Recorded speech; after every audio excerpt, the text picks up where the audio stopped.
Friday is upon us, which means several things, if you will bear with me on this beautiful morning. Number one, kids, it's a stark reminder that I have no weekend plans.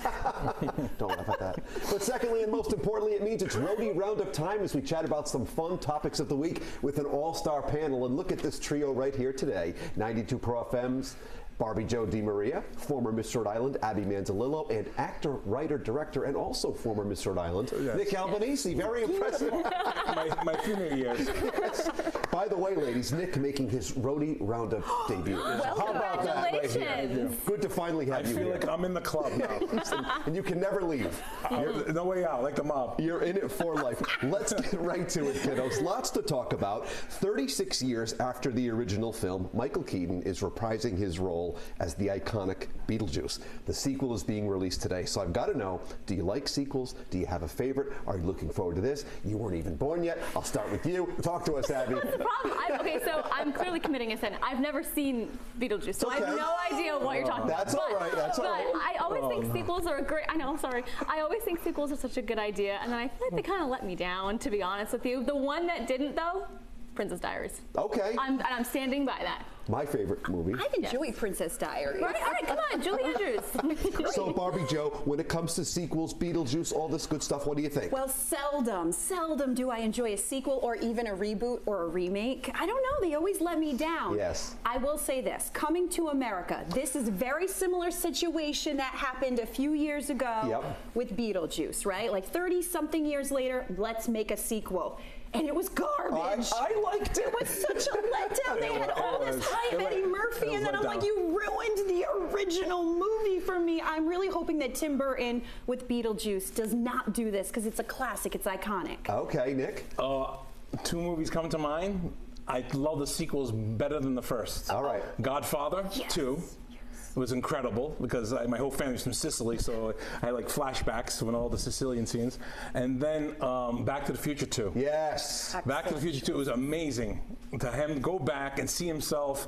Those two sequels, I think, are great. But most of the time, I agree, they're not good. I think it's so interesting when decades pass and they're going to revisit these characters. I find it pretty cool, actually, that they're doing it again. It's a money grab, too. And That's I'm going to watch it. I'm going to hate watch it, but I'm going to watch it. I'm going to get mad about it. I'm looking forward to Beetlejuice. So I love Michael Keaton. Hate and watch, the same way you watch my segment. Moving on, today, September 6th, is National Read a Book Day. I love this. So I've got to know, are you an avid reader? Other than my Seinfeld cookbook, do any of you have a favorite book? Nick, I'm starting with you this time. Not like stories, but I like reading a lot of bios. Like, you know, bios of people, how they made it. One of my favorites is Steve Martin's Born Standing Up. Great book. Which is a great book. I recommend to anybody that wants to be a comedian or actor. But I like reading those. And cool, Abby, I know you love reading. I made a career out of it, actually. I was an English major at PC, and then I went to law school. So again, this is just what I do for a living. So I'm not boring you with my favorite books, because there's too many, but I'm currently reading Swan Song by Ellen Hildebrand, and it's in my car right now, just in case I get bored. No, but that's good. I think reading is something that really unlocks something in all of us. Do you feel it's a great escape for you? Absolutely. Yeah. This past summer, I sat on a beach in Chatham, and I took 2 books with me, and then I had to go back into town to get more because I read them in like a day and a half. Love that. Barbi Jo, what do you say? I was also an English communications major, but I enjoy scrolling Instagram to read. I probably read a lot of useless pop culture facts online for my job, but I do enjoy a good memoir. Latest airplane read, Britney Spears' The Woman in Me memoir. Yes, I did read it. I had every intention of reading It Ends With Us before I saw the movie. Never read the book, went straight to the box office. I do have a favorite book, though. It's by Elie Wiesel. It's Night. Yes.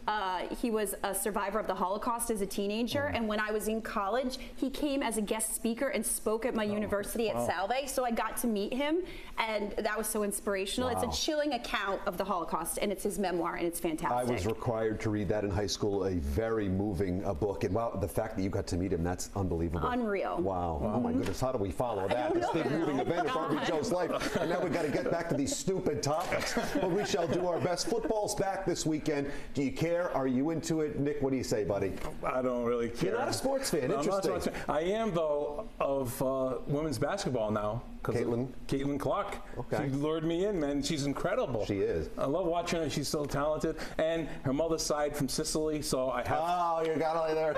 I have to watch. I'm obligated now. The other shoe comes cascading from the heavens right there. Abby, come on. What do you say? I'm more of a basketball girl myself. But to be fair, I mean, I just never really watched football on a Sunday because I was always doing something else. But it was always on in the background. But I will say, my dad and I are kind of like bandwagon Dallas Cowboys fans because when I was Miss Rhode Island, I went down to Texas with the whole class and I actually toured the Star Stadium. Okay. And it's really hard not to be a Cowboys fan after you've seen that. It's a fortress. It's crazy. You know, I think we're going to need you to leave the show. I know. Dallas Cowboys. I know. The first time I've thrown anyone off the Rhody Roundup. Listen, put my name on the wall. Yeah. Thank you. All right, but I do love the honesty, the unvarnished honesty.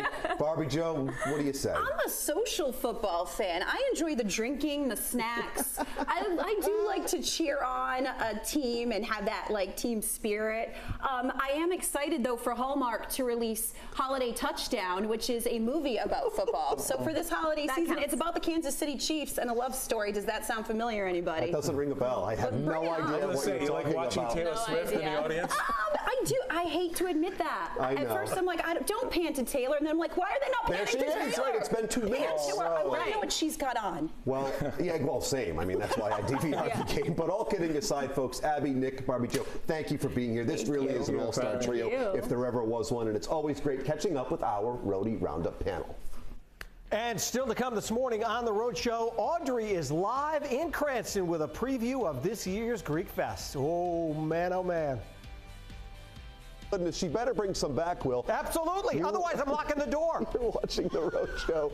We're back in 2 minutes. Look at this trio. I'm going to leave them alone. They'll have more fun without me. Big debut.